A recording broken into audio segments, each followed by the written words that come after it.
Well, of course, we think that all of our children are pretty special. I think any parent would say that.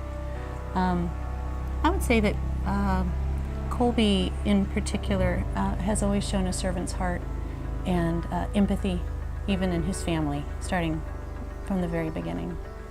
And I would add that he was attracted to the priesthood and to priest very early on in his life. I have a picture of him smiling his first time as an altar server, and he's been on the altar since as a very young boy through his high school years, and it was always, I think, a respite for him to have that to look forward to on a weekly basis.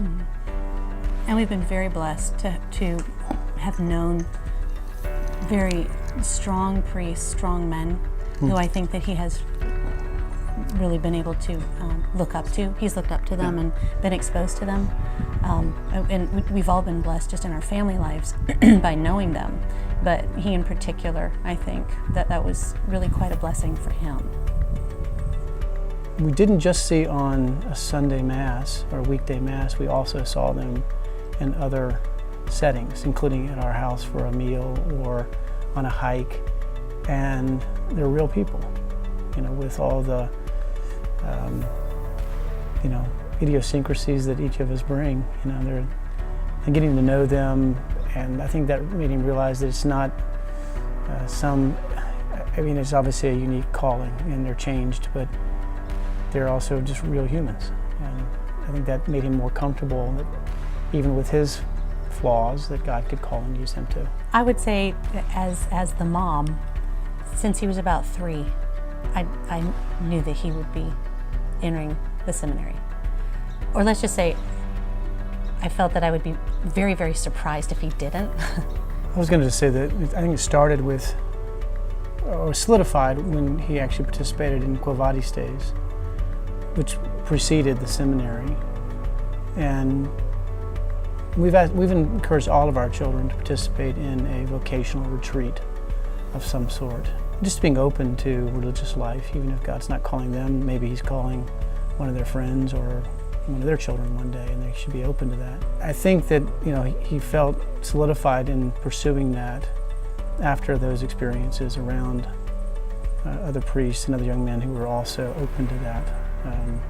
You don't, in your daily life, bump into too many people that are considering religious life. But it is wonderful that he's able to go here, so close to home, in his own diocese, and also to be able to have contact with the priests that he has seen and that have really inspired him.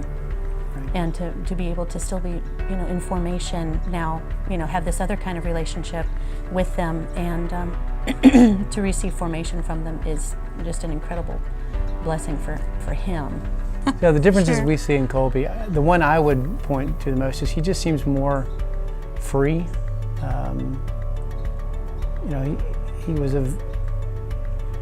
He definitely has an introspective streak, which is wonderful. It's served him well, but it's good to see him around other young men. He doesn't have an older brother, and so he's just getting pummeled by a bunch of other young men. You can't be too melancholy for too long if you're living with a bunch of guys that are your age, and y'all want to go play basketball or they make fun of you men. in ways that keep you from becoming too self-absorbed. And not that he was self-absorbed, because he had that servant's heart that we mentioned earlier, but I think just being really comfortable around a band of brothers has been fun to see. Yeah, I'd have to agree with that. My prayer for him, and I was talking with him about this just the other day, would be to find, or at least call to mind, those humble and holy priests.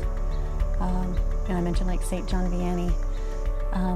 Doesn't have to be flashy. You don't have to be the most brilliant of apologists.